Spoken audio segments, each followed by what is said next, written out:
सबसे पहले तो ये बात। तो रेकी कौन कर सकता है? नेचुरली वो कर सकता है जो इंसान है, जिसके अंदर जान है, मेंटली जो सही है, जो ट्रीटमेंट दे सकता है, एनर्जी की भाषा को समझ सकता है, वो रेकी ले सकता है, उसका अट्यूनमेंट ले सकता है, रेकी कर सकता है। मान लीजिए कोई ऐसा पेशेंट जिसने अपने जीवन जीने की आशा ही छोड़ दी और बड़े बड़े डॉक्टर्स ने बोल दिया कि आप तो अपने अंतिम दिन गिन लीजिए, जितना भी टाइम आपके पास है आप वो टाइम गिनिए, और उस टाइम पे प्लीज म्यूट रखिए, अनम्यूट मत कीजिए।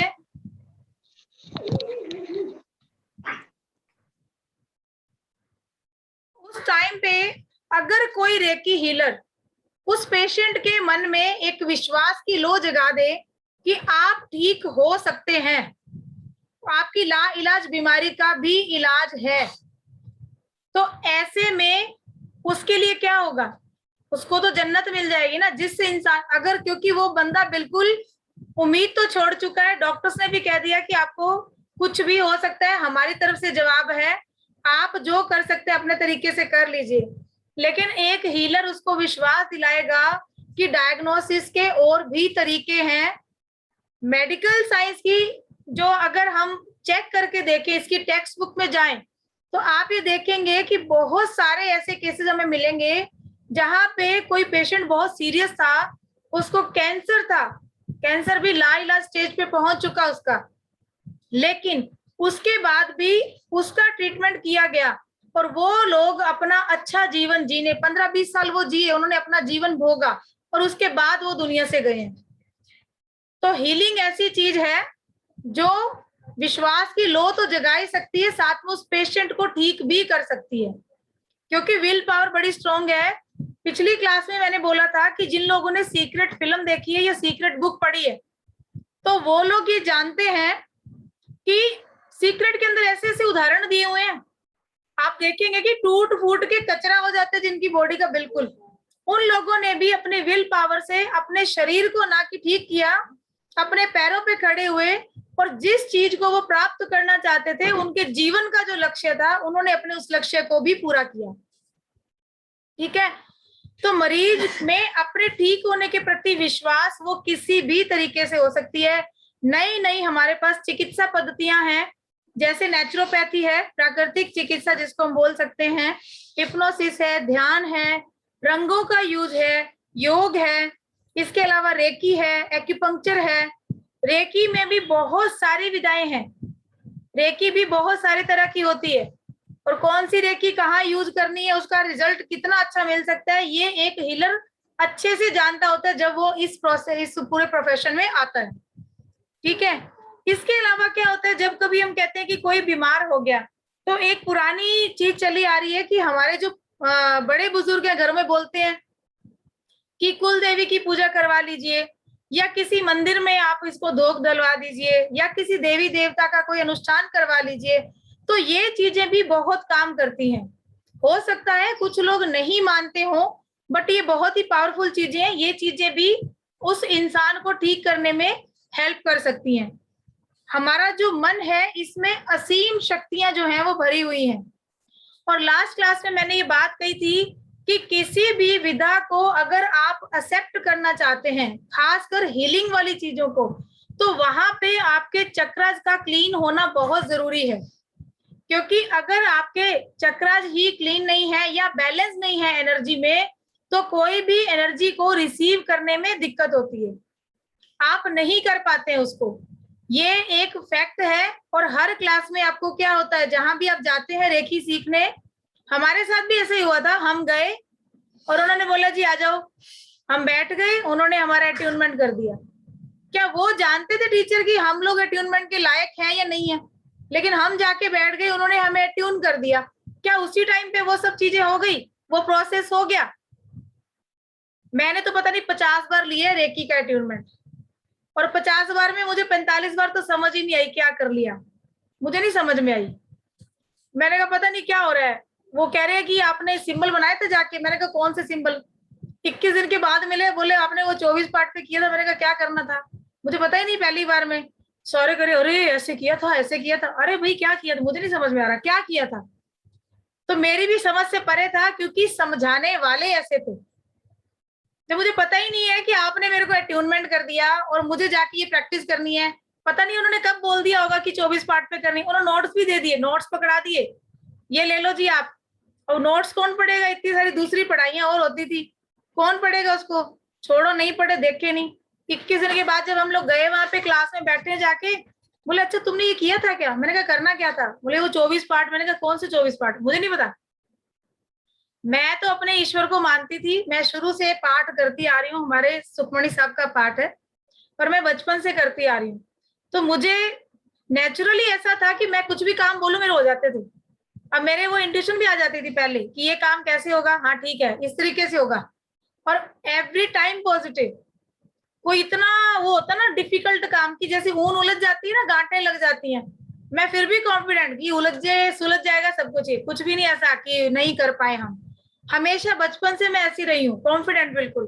पर वो पता नहीं क्या चीज थी, हम लोग गए क्लास के अंदर, उन्होंने जाते बोला कि हाँ जी आपने 24 पार्ट किए, आप सब बोले हाँ हाँ, और मैं तो चुप करके बैठी हूँ, अब मैं तो ना यूं करूँ ना यूं करूँ, मैंने कहा ठीक है इन सब के साथ मेरा भी काम चल जाएगा, चुपचाप बैठी रही। बाद में वो कहते हैं जी हीलिंग देनी शुरू करो, अब कैसे देनी है, अच्छा जी मैम लेट गए खुद सेंटर में, हम लोग हीलिंग दे रहे हैं उनको, अब ये भी नहीं पता बुलाना कैसे है, किसको बुलाना है ये भी नहीं पता, मेरे को नहीं पता किसको बुलाना है, मैं तो हाथ जोड़ ली, मैं उसको देख रही हूँ उसको देख रही हूँ कि कर क्या रहे हैं।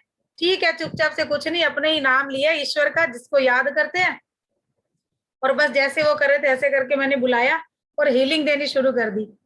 अब वो मैडम क्या बोलती हैं कि मेरे हाथ पे ये बच्ची सबसे ज्यादा प्रैक्टिस करके आई, इसकी एनर्जी बड़ी अच्छी है। मैंने कहा कमाल है, मैं तो कुछ किया नहीं, लेकिन मैं चुप। जब तारीफ मिल रही है तो हम क्यों बोले। अब ये नहीं पता था कि वो एनर्जी क्या है, और वो एनर्जी थी मेरी पाठ पूजा की जो मैं करती थी। चैनल ओपन थे एवरी टाइम, जब हम कॉन्फिडेंस रहते हैं ना, हर चीज के लिए कॉन्फिडेंट रहते हैं, हमारे अंदर का कॉन्फिडेंस, हमारी विल पावर वो इतनी स्ट्रांग होती है ना, तो सारी एनर्जी आपके पास होती है। मेरे पास, मैं एक्चुअल में ये शायद नहीं बताती, मैंने कभी नहीं बताया, लेकिन इसलिए बता रही हूँ कि इतने सारे लोगों के फोन आते हैं मेरे पास, इतने मैसेज आ रहे हैं, और मैं सबके अटेंड करती हूँ, क्योंकि मुझे करने, मैं जानना चाहती हूँ कि एक्चुअल में मेरे जैसे कोई और भी है क्या। तो मैं ये बताना चाहती हूँ कि भाई जो ऐसा होता है ना वो आगे जाके बहुत अच्छा करता है। उदाहरण मैं हूँ, उदाहरण मैं सामने बैठी हूँ जिसको कभी भी एनर्जी समझ में नहीं आई, लेकिन जब समझ आई तो वो इतनी अच्छी आई कि मैंने पेशेंट को टच किया और मेरे पेशेंट ठीक होके गए। टच वुड, इतना मुझे भगवान ने दिया, इतना दिए। और ऐसे ही हरजीत मैम है, लेकिन इन्होंने तो प्रैक्टिस बहुत की है। हरजीत मैम तो मैं खुद नमन करती हूँ इनको, इनकी तो एनर्जी बहुत हाई लेवल की है, पर इनके सानिध्य में आके मुझे भी अच्छा लग रहा है। और भी इनसे मेरी दोस्ती हुई, अभी ज्यादा टाइम नहीं हुआ हमारी दोस्ती को, भी 8-10 महीने हुए, लेकिन प्यार हमारा ऐसा जैसे हम 8-10 जन्मों से साथ हैं। तो आप लोग भी इस एनर्जी को हमें जब लेना है तो कॉन्फिडेंट रहिए, अपने चक्रास पे काम करिए, हमें अपने चक्रास पे ही काम करना है मैक्सिमम टाइम। और किसी चीज को अगर रिसीव करना है ना पॉजिटिवली, तो इन्हीं पे मेडिटेशन कीजिए, आपको दूसरे किसी मेडिटेशन की जरूरत नहीं पड़ेगी अगर आप रोज 10 से 15 मिनट अपने चक्रास पे दे देते हैं, क्योंकि ये चक्रास हमारे वो चैनल हैं जो हमें सीधा कॉस्मिक एनर्जी से पूरा कनेक्ट कर देते हैं। और जब ये एनर्जी, कॉस्मिक एनर्जी हमारी पूरी बॉडी में क्राउन चक्रा से लेके हमारे रूट चक्रा तक जाती है ना, तो पूरे चैनल हमारे ओपन हो जाते हैं। और एक बार रेकी अगर आपके साथ जुड़ जाती है तो जन्मों जन्मांतर आपके साथ रहती है, कभी अलग नहीं होती है। सिर्फ हमें करना क्या होता है, उन शक्तियों को जगाना होता है वापस से। और आप लोग आज अगर यहाँ मिले हैं, हम लोग रेकी से जुड़े, हम क्वेश्चन कर रहे हैं, हम लोग सीख रहे हैं, तो कहीं ना कहीं पास्ट में भी ये चीज, ये चैनल आपका जो है रेकी से जुड़ा हुआ है। एवं ही आप इस क्लास में नहीं आए हो, इतने लोग हैं, 132 करोड़ लोगों में हम 50 लोग यहाँ बैठे हैं, मानते हैं ना। और कितने सारे ग्रुप मिला के मुझे लगता है 400-450 लोग होंगे हमारे, जितने भी मेरे ग्रुप अभी मेरे साथ हैं। मैं ये नहीं कहूंगी मेरे साथ 1500 लोग हैं, अभी यही 400-450 लोग मेरे साथ अभी जुड़े हुए हैं। लेकिन वो सब लोग जुड़े हैं तो बड़ी ही पॉजिटिव एनर्जी के साथ, और बहुत अच्छे तरीके से हम लोग एक साथ हैं। इसके बाद बात आती है कि बीमार पड़ते क्यों हैं हम। अब जो कॉस्मिक एनर्जी की मैं बात कर रही हूँ आप लोगों से, देखिए क्या होता है, हम लोग बीमार हुए और अचानक से हम ठीक हो गए, अपने आप ठीक हो गए, डॉक्टर के पास गए, उसने आपको दवाई दे दी, आपने दवाई ले ली, लेकिन क्या एक्चुअल में वो दवाई आपको ठीक कर रही है? क्या आप ये चीज समझ सकते हैं कि एक्चुअल में वो दवाई ठीक कर रही है? दवाई सिर्फ इतना टाइम देती है कि आपने जैसे मेडिसिन ली और मेडिसिन लेने के बाद आपका शरीर जो है वो कुछ टाइम के लिए रेस्ट पे हो जाता है, बाकी आपकी जो प्रतिरोधक क्षमता है और हमारी जो प्राण ऊर्जा है वो मिलकर हमारे शरीर को ठीक कर रही है। एक्चुअल में दवाई काम नहीं करती है, शरीर आपका अपने आप। अब मान लीजिए कोई चोट लग गई, आपकी घाव हो गया, अब पट्टी तो कर ली, लेकिन पट्टी नहीं भी करेंगे, आप डॉक्टर के पास नहीं भी जाएंगे, तो क्या वो घाव ठीक नहीं होगा? होगा या नहीं होगा? होगा या नहीं होगा? होगा होगा मैम, होगा होगा मैम, ठीक है। होगा। धीरे धीरे क्या वो स्किन वापस वैसी नहीं हो जाएगी जहां चोट लगी थी? दवाई में थोड़ी वो स्किन चेपी आके, उसने तो नहीं चेपी, काम तो क्या कर रहा है, हमारी बॉडी कर रही है ना। सेल टूटी थी वहां पे, सारा वो वहां पे ब्लड का रुकना और वो सारा जो प्रोसेस है, फिर से नई स्किन का आना, घाव का भरना, ये काम कौन कर रहा है? आपकी बॉडी कर रही है। अगर आपको कोल्ड हो गया, एक बंदा कोल्ड की मेडिसिन ले रहा है और दूसरा नहीं ले रहा है, दोनों 7 दिन में ठीक होंगे। एक्सपेरिमेंट करके देख लेना, कभी भी घर पे करके देख लेना। फीमेल्स तो ज्यादातर ऐसी करती है, कर लेती नहीं मेडिसिन, क्योंकि उनको ये होता है चलो कोई नहीं, आज चलेंगे कल चलेंगे, ये बात चलती रहती है और लास्ट में पता चलता है कि ठीक हो गया, कोई दिक्कत नहीं। ठीक है, तो ये हमारी नेचुरल, हमारी अंदर की एनर्जी है कि शरीर हमारा अपने आप ठीक होता है। तो ये क्या है, हील कौन कर रहा है बॉडी को?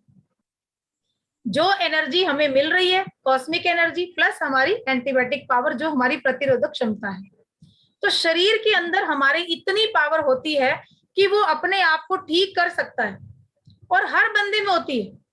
मेडिसिन आप लेते हो, अब कोल्ड की मेडिसिन ले ली हमने, अगर आपने वो दवाई खाई है तो वो क्या करेगी, वो नलियों को सिकोड़ेगी। आपका नाक बंद है, आपने मेडिसिन ले ली, अब वो टैबलेट जो क्या करेगी जाके अंदर, वो उसको नली को सिकोड़ना का काम करेगी। उससे क्या होगा, नेजल ओपन हो जाएंगी, आप सांस लेना शुरू करेंगे। लेकिन जो दवाई आपने ली है वो सिर्फ नाक की नलियों को थोड़ी सिकोड़ेगी, वो तो पूरी बॉडी में गई है, ब्लड में मिलके पूरे शरीर के अंदर जा रही है, तो आपकी आर्टरीज भी दबती हैं और यहीं से प्रॉब्लम स्टार्ट होती है बीपी की।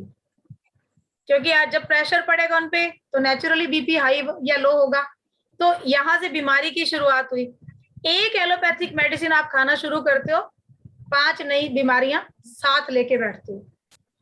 ये है, ये फैक्ट है। पैथी बुरी नहीं है, मैं किसी भी पैथी की बुराई नहीं कर रही हूँ, एलोपैथी बुरी नहीं है। जहां सर्जरी का काम है वहां एलोपैथी ही काम आती है, वहां दूसरी पैथी कोई काम नहीं करती। लेकिन जो मेडिसिन आप खाने के लिए ले रहे हो, इंग्लिश मेडिसिन, जो भी एलोपैथिक मेडिसिन लेते हो, उसके साथ जो एक पर्ची आती है ना, उसकी कभी स्टडी करना। छोटी से छोटी जो आजकल डायबिटीज आम ही है, लेकिन उसके लिए जो मेटफॉर्मिन आती है ना, कभी उसका पूरा डिटेल देखना आप गूगल के ऊपर। उसमें साफ लिखा हुआ है कि जिसने मेटफॉर्मिन शुरू कर दी ना, आने वाले टाइम में उसको ब्लड, ये यूरिन ब्लैडर का जो ये हमारा ब्लैडर कैंसर जो है वो होना ही है, क्योंकि वो प्रॉब्लम क्रिएट करती है बॉडी के अंदर। ठीक है, उसने आपकी डायबिटीज को तो वो कंट्रोल करके बैठी, लेकिन दूसरी प्रॉब्लम को क्रिएट कर दिया।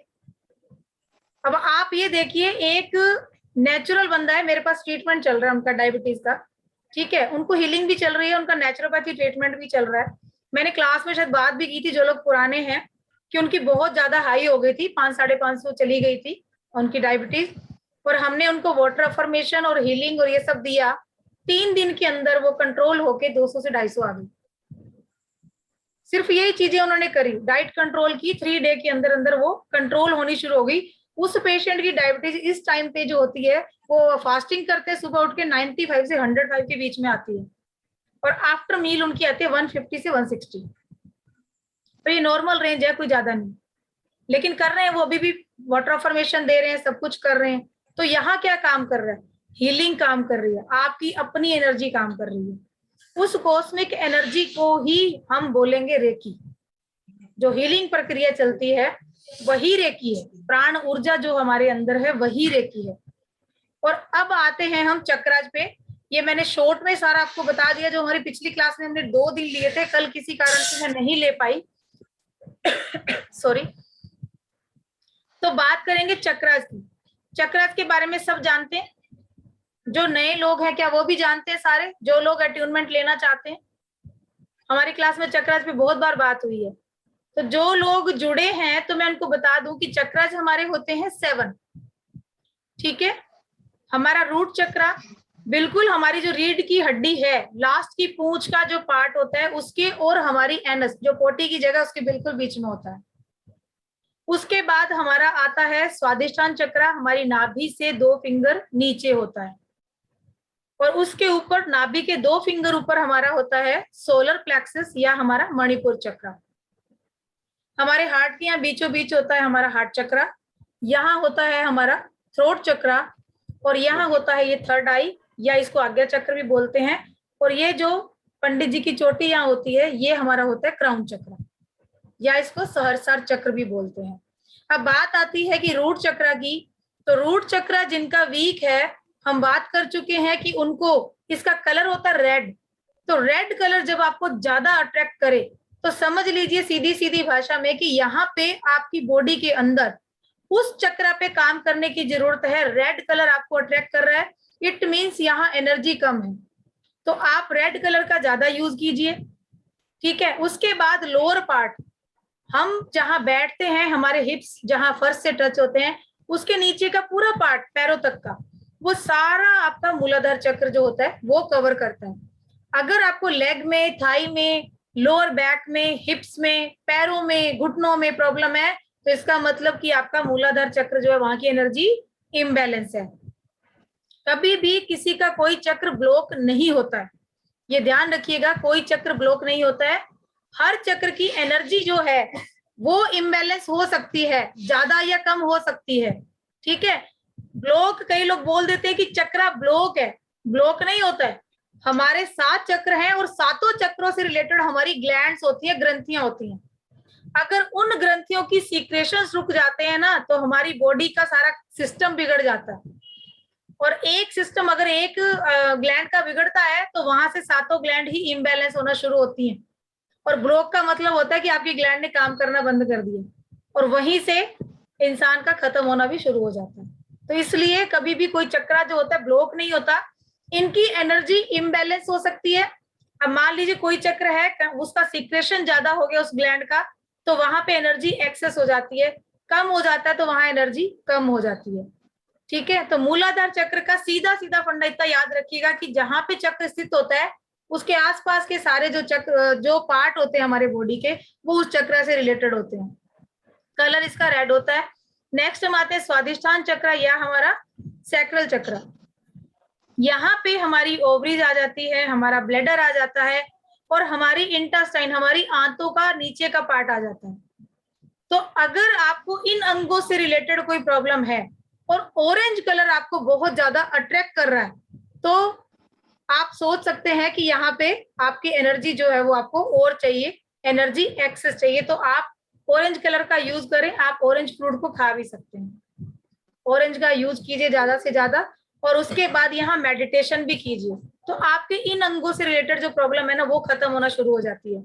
जो लोग कंसीव नहीं कर पाते हैं उन लोगों को भी स्वादिष्टान चक्र पे और मूलाधार चक्र पे अच्छे से काम करने की जरूरत होती है, क्योंकि इनसे रिलेटेड जो हमारे पार्ट हैं, हमारे ऑर्गन्स हैं, वो इन्हीं चक्र से जुड़े होते हैं। तो जहाँ एनर्जी बैलेंस हो जाती है तो उनकी वो प्रॉब्लम भी ठीक होना शुरू हो जाती है।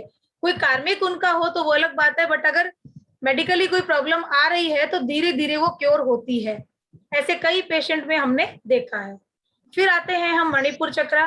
मणिपुर चक्र और स्वादिष्टान चक्र जो हमारा क्रिएटिविटी का चक्र भी है, आपके अंदर क्रिएटिविटी बढ़ती है जब ये चक्र बैलेंस होना शुरू होता है। तो उसके बाद मणिपुर चक्र में आपको येलो कलर बहुत अच्छा लगेगा, और ये येलो कलर अच्छा लगना, यहाँ जितने एसिड होते हैं उनका कलर भी येलो होता है, ठीक है। लेफ्ट में हमारा स्टमक है, पेनक्रियाज है, राइट में हमारा लीवर है, हमारा गोल ब्लैडर है, और इसके साथ इन अंगों से रिलेटेड अगर कोई प्रॉब्लम है तो उसका मतलब कि आपकी इन अंगों में कहीं ना कहीं कोई प्रॉब्लम है, तो मणिपुर चक्र पे आपको काम करना है। और हमारे कार्यस्थल का चक्र भी है, पैसे में अगर कोई कमी आ रही है, बिजनेस अच्छा नहीं चल रहा है, जॉब अच्छी नहीं मिल रही है, तो मणिपुर चक्र पे काम कीजिए। अपने पास हमेशा एक येलो रुमाल रखिए, येलो कलर का रुमाल रखिए। आपकी बिजनेस की जगह वहां पे कोई येलो टेडी, येलो बॉल्स, ठीक है। या अगर आपका ऑफिस है, आप पेंट करवा रहे हैं, तो सामने की दीवार को ऑरेंज येलो इस तरीके का पेंट भी करवा के आप इस एनर्जी को एनहेंस कर सकते हैं। उसके बाद हम आते हैं हार्ट चक्र पे। हार्ट चक्र की एनर्जी होती है ग्रीन कलर की।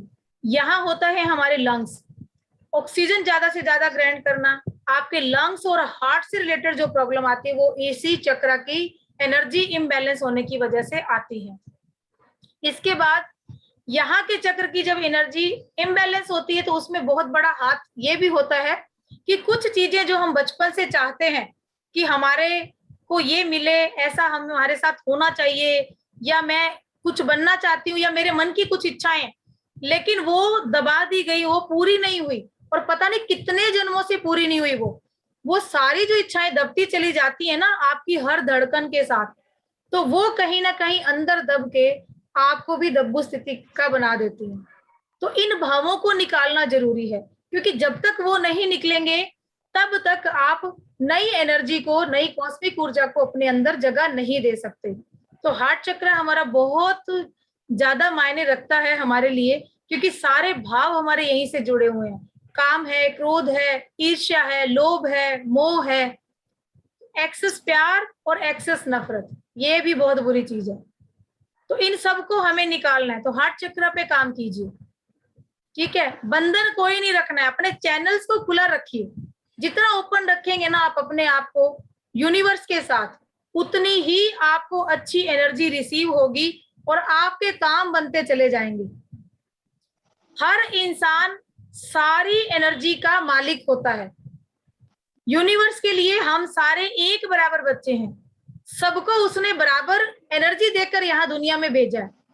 अब बात होती है कि कौन उस एनर्जी का कैसे यूज करता है। तो हम सब इंसान है ना, ऊर्जा सबके पास एक जैसी है, लेकिन एक बंदे का ऑरा ऐसा होगा कि आपका मन चाहेगा कि उससे बात करें, उसके साथ ही खड़े रहें। कई बार ऐसे होता है, हम ट्रेन या बस में सफर कर रहे हैं, कोई इंसान हमें ऐसा मिल जाता है कि हम उस इंसान से बात करते हैं और उसके साथ बात करने का इतनी इच्छा हो जाती है कि जैसे होता है कि हमारा स्टेशन भी आ गया तो उतरने का मन नहीं करता। हम नंबर भी लेते हैं, आपस में आदान प्रदान करते हैं, एड्रेस भी पूछते हैं कि कभी आए, और फिर उस इंसान से ऐसी दोस्ती हो जाती है कि लाइफ टाइम हम उसके अच्छे दोस्त बन जाते हैं। क्यों? क्योंकि वहां हमारा ऑरा मैच हो रहा है, हमारे गण मैच हो रहे हैं, एक दूसरे से मैचिंग हो रही है हमारी, उससे बात करना हमें अच्छा लगता है। और कई बार ऐसा होता है कि आपके घर में एक इंसान ऐसा आ गया जो आपको बहुत ही क्लोज रिश्तेदार है, लेकिन वो बैठा है और आपके नाक ऐसा हो रहा है कि ये कब जाएगा यहाँ से, ये जा क्यों नहीं रहा यहाँ से। अब अगर वो 2 दिन रहने आ गया ना, तो 2 दिन आपके लिए मुसीबत है कि कब निकलेगा ये, और आप कहते हैं भगवान कब निकले जाए मेरे घर से, पता नहीं क्या हो रहा है। होता है ऐसा, कई बार होता है ना। अब हम उसको ये तो नहीं कह सकते कि भाई तू आ रहा है तो मेरे को बुरा लग रहा है, ठीक है, आ गया वो इंसान, लेकिन उसके साथ हमने रहना, क्यों, रिलेटिव भी है और वो क्लोज भी है, कुछ कह नहीं सकते, वो कोई भी हो सकता है XYZ। लेकिन ऐसा इंसान जब कोई टच में आता है तो उसका मतलब ये होता है कि उसके ओरा का जो पार्ट है वो आपके ओरा से मैच नहीं कर रहा है, उसके अंदर इतनी नेगेटिविटी है। आप पॉजिटिव हो तो वो क्या करेगा, 2 दिन आपके पास रहेगा ना, वो आपके ओरा से एनर्जी को सक करना शुरू कर देगा, और फिर होगा क्या, 2 दिन आपने चाहे काम कम किया, काम वाली सब कर रही है काम, लेकिन थकान इतनी छोड़ के जाएगा। तीसरे दिन जब वो गया ना सुबह, आप ऐसे बेड पे यूं हो गए कि पता नहीं 2 दिन में कितना काम कर लिया और क्या ही कर लिया मैंने। तो ये सब होता है ओरा का कमाल, एनर्जी का कमाल, वहां पे नेगेटिव एनर्जी होती है, ठीक है। तो इसलिए अपने आप को खाली करना है, हमें ऐसा नहीं बनना है, हमें ऐसा बनना है कि हम जहां जाएं तो जैसे ईश्वर के एक पिक के देखे ना, फोटो के चारों ओर एक गोला बना रहता है, ऐसा ऐसा ओरा हमें लेके जाना है। क्योंकि जहां ईश्वरीय शक्ति जाती है ना, अपने ओरा से इस तरीके से प्रकाश फैला देती चारों तरफ कि वहां आने वाले जितने लोग उसके संपर्क में आते हैं ना, वो भी पॉजिटिव होते चले जाते हैं। तो हमें अपने ओरा को इस तरीके से बढ़ा के चलना है। नेक्स्ट आता है थर्ड आई। थर्ड आई पे हम काम करने के, हमारी इंट्यूशन पावर बढ़ानी है। कोई भी जैसे होता है ना भूलने की बीमारी जिन लोगों को होनी शुरू हो जाती है, इसी चक्र से ही आप कीजिए। इस चक्र पे आपको काम करने की जरूरत है। और थर्ड आई की शक्तियां शायद मुझे बताने की जरूरत नहीं है, आजकल यूट्यूब पे सब दिया हुआ है, गूगल पे सब महाराजा है, सब देखते हैं कि थर्ड आई ये है, थर्ड आई वो है। लेकिन कभी भी उनके द्वारा बताए गई उन मेडिटेशन को, उन दोनों को मत सुनिएगा जो वो बताते हैं कि जी आप 1 महीने में थर्ड आई को एक्टिव कर लो, आप ऐसे कर लो। नहीं, पागल हो जाओगे आप, मेंटल हो सकते हैं, वो स्थिति ऐसी आ जाती है। आप अपने लिए खुद काम करें ना। उसको क्या पता है दूसरे बंदे को कि आपके चक्र कितने बैलेंस है, आपके अंदर क्या एनर्जी है। हो सकता है उससे 50 गुना ज्यादा हो आपके अंदर। आपने अपने थर्ड आई पे मेडिटेशन किया, उससे ज्यादा एक्टिव हो जाए आपका थर्ड आई, आपकी इंट्यूशन पावर इतनी बढ़ जाए कि वो तो देख रहे जी 15 दिन बाद क्या होने वाला है, आप 15 साल बाद की बात बता दो कि फ्यूचर में ये होगा। तो इसलिए अपनी शक्तियों पे विश्वास कीजिए, अपने पे भरोसा कीजिए और अपने आप पर मेडिटेशन करके अपनी एनर्जी को एनहांस कीजिए। उसके बाद क्राउन चक्र लास्ट हमारा आता है। सॉरी, इसका कलर जो है हमारा विशुद्ध चक्र छूट गया लगता है मुझे, है ना? नहीं बताया ना मैंने? छूट गया। हार्ट के बाद हम सीधा थर्ड आई पे आ गए। सॉरी, थर्ड आई पे कोई बात नहीं, इसके बाद हार्ट चक्र का कलर भी नहीं बचा है। हार्ट चक्र का ग्रीन है सर, शुरू में बता दिया था, ग्रीन कलर है सर। ग्रीन इसलिए ऐसे याद रखिए ग्रीन कलर को कि आपके लंग्स क्या लेते हैं? ऑक्सीजन लेते हैं। कहाँ से लेते हैं? कहाँ से लेते हैं? पेड़ पौधों से। और पेड़ पौधे कैसे होते हैं? पेड़ पौधे कैसे होते हैं? ग्रीन। तो कलर कौन सा है? ग्रीन। ग्रीन। मैंने ऐसे ही याद किए, ठीक है। मणिपुर चक्र, एसिड का कलर कैसा होता है? येलोइश। येलो। मणिपुर चक्र येलो, ठीक है। इस तरीके से याद कीजिए। मूलाधार चक्र पावर का चक्र है, कॉन्फिडेंस लेवल बढ़ाता है। वीक हो गया, डर लगेगा। लेकिन अगर कलर में देखें तो लाल रंग जो होता है वो किसका प्रतीक है? कॉन्फिडेंस का, ताकत का। तो मूलाधार चक्र क्या है हमारा? रेड कलर है। ऐसे याद करके रखेंगे तो आपको पढ़ने की जरूरत नहीं पड़ेगी, ऐसे ही रट जाएंगे सब। और यहाँ तो वैसे ही रट जाएंगे, हर तीसरे दिन चक्र की बात होती है हमारे। उसके बाद हम यहाँ का कलर हमारा इंडिगो है, इंडिगो पर्पल, ठीक है। उस कलर से को देखिए, अगर ऐसा सूट पसंद आता है, कोई हैंकी पसंद आता है तो खरीद लीजिए। इट मीन्स यहाँ की एनर्जी कम है, उसको हमें बढ़ाना है, बैलेंस करना। उसके बाद ये विशुद्ध चक्र हमारा छूट गया था, तो विशुद्ध चक्र का कलर होता है स्काई ब्लू, आसमानी कलर। अब थायराइड की प्रॉब्लम इन 8-10 सालों में इतनी बढ़ गई है कि पहले कभी कभार कोई दिखता था कि हाँ कोई ऐसा केस हमें दिख गया, लेकिन अब ये बहुत ज्यादा होने लगी है। तो यहाँ पे हमें काम करने की जरूरत है। इस चक्र पे काम कीजिए, इसकी एनर्जी को एनहांस कीजिए। आप देखिए कि जिसको भी थायराइड है ना, वो मेडिटेशन करना शुरू कर दे, लेकिन शुरुआत उसको रूट चक्र से ही करनी पड़ेगी। नीचे के 3 चक्र हमारे पृथ्वी तत्व से जुड़े रहते हैं, ऊपर के 3 आसमान से, और इनका मिलन होता है यहाँ पे हार्ट चक्र पे। तो आपको करना इसी से पड़ेगा कि नीचे के चक्र जब एक्टिव होंगे ना, तो ऊपर के 3 भी होना शुरू हो जाते हैं, क्योंकि ये एनर्जी इस तरीके से आके यूं मिलती है, तभी एनर्जी हमारी बैलेंस हो पाती है। तो विशुद्ध चक्र पे स्काई ब्लू कलर अगर आपको अच्छा लगता है, आप उसको यूज कर सकते हैं। मेडिटेशन इस पे कीजिए, थायराइड ग्लैंड को अपनी एक्टिव कीजिए। तो जिन लोगों को थायराइड है वो ट्राई करें, अपन 30 दिन का टाइम ले लीजिए, 1 महीना। टेस्ट आपने अभी करवाया है, गोली चल रही है, आप करके देखिए मेडिटेशन। अगर आपने मन से कर लिया, आफ्टर 1 मंथ डॉक्टर आपकी गोली आधी कर देगा। रेगुलर आपने कर लिया, धीरे धीरे दवाई बंद हो जाएगी। और ये हमने किया है, मैंने बहुत सारे पेशेंट का किया है इस तरीके से। मैंने 2007 से मैं प्रैक्टिस में हूँ, और तब से लेके अब तक पता नहीं कितने लोगों का ये डायबिटीज और थायराइड हमने बहुत ठीक किया। और बीपी तो ऐसे ही है, बीपी तो पता नहीं करो कितने लोग, बीपी तो बहुत लोगों का ठीक हुआ है। उसके बाद लास्ट हमारा आ जाता है क्राउन चक्र। क्राउन चक्र का कलर है पर्पल। थर्ड आई पे आते ही आपकी स्पिरिचुअल अवेकनिंग स्टार्ट हो जाती है आपकी। आप आध्यात्म में जाना शुरू होते हैं और आध्यात्मिक विकास आपका होना शुरू हो जाता है। जब इंट्यूशन पावर बढ़ती है तो उसके बाद क्राउन चक्र के भी फ्लावर खिलने लगते हैं। आपका ब्रह्मांड से, यूनिवर्स से कनेक्शन हो जाता है डायरेक्ट। और आप जब फिर बैठते हैं ना मेडिटेशन में, तो आप देखेंगे कि जब पहले हम एनर्जी ले रहे थे, हमें 5 मिनट के लिए ईश्वर से मांगनी पड़ रही ऊर्जा, हम हाथ कर रहे हैं, प्रे कर रहे हैं, वही ऊर्जा अब जब आपने नाम लिया ना, तो नाम लेते ही आपके हाथों में फ्लो शुरू हो जाता है। और ये होता है, लेकिन मेहनत करनी पड़ती है। जैसे अब कई लोग बोल रहे हैं कि मैडम हमें दिख नहीं रहा कि हम कर रहे हैं, ठीक है, एनर्जी हाथ में आ गई, फील हो रही है, लेकिन हमें कलर नजर नहीं आ रहे। तो हमने कितने दिन कोशिश करी है? हमने अभी 15 दिन से करना शुरू किया है। हमारे अगर पुराने टाइम में हम जाते हैं, साधु संत हमारे सालों साल प्रैक्टिस करते थे, तप करते थे वो लोग। होता था ना वो लोग कि शिव की तपस्या कर रहे हैं जी, हमें ये चाहिए, और कितने साल उनके ऊपर बर्फ जम जाती थी, मिट्टी जम जाती थी। जैसे टीवी में हमने देखा, एक पिक्चर देखिए ना आपकी, किस तरीके से उनको दिखाया गया, चींटियों की बांबी बन जाती थी उनके ऊपर, और तब जाके वो भगवान प्रकट होते थे और बोलते थे कि चलो जो मांगा वो तथास्तु। तो हमने तो कुछ किया ही नहीं अभी। तो स्टार्टिंग में ऐसा होता है। तो मैंने भी इतनी बार ली है एनर्जी, जब मुझे इतने बाद आके ये फील हुई है, तो आप सोचिए अभी यहाँ तो शुरुआत है। और जिन लोगों ने पहले ली है तो उन्होंने यूज नहीं की होगी। आप अगर यूज करेंगे, इसको डेली करेंगे, अपनी लाइफ का एक हिस्सा बना लेंगे, तो ये हो ही नहीं सकता कि एनर्जी आपसे कनेक्ट नहीं हो। और आप भी ऐसे बनेंगे कि टच करते ही प्रॉब्लम बंद होगी, ठीक होगी, और 100% होगी। बस प्योर रहिए।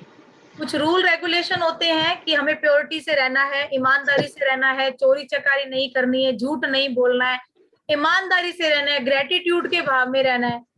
हमेशा हमें सॉरी और थैंक यू, ओपन प्रेयर करनी है। डाल रखी वीडियो किस किस ने देखी, किस किस ने सुनी? ओके, चलिए जी, नहीं। आज का ये चक्रास पे भी हमारा ये खत्म होता है। कल हम करेंगे एक्टिवेट करो। किसका, दर्शिता जी, किसका चक्र करना एक्टिवेट? नहीं, वो किसी ने बताया ना कि डायबिटीज है मुझे, तो मैंने कहा मणिपुर चक्र एक्टिवेट करो। हाँ, मणिपुर चक्र पे काम कीजिए आप। हमारे पास 1 मिनट 20 सेकंड बाकी है। किसी का कोई क्वेश्चन है? अब एनर्जी एक्सचेंज के लिए आप 111 रुपए अकाउंट में डाल सकते हैं। अपना नाम नंबर भेजिए, मैं ग्रुप में कर दूंगी। प्रोसेस चल रहा है।